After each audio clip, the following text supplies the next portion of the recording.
Hey, this is Yogeshkumar Rathod. I welcome you all to my lecture on information technology. Troubleshooting information technology.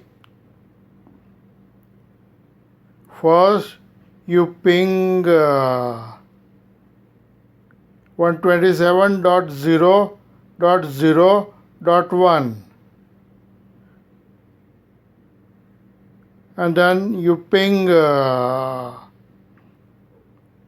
IP address, for example 192.168.1.25. Then you ping router, default router,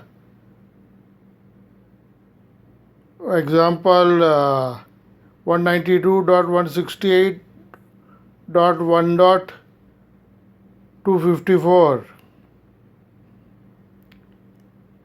and then finally you ping your destination IP address.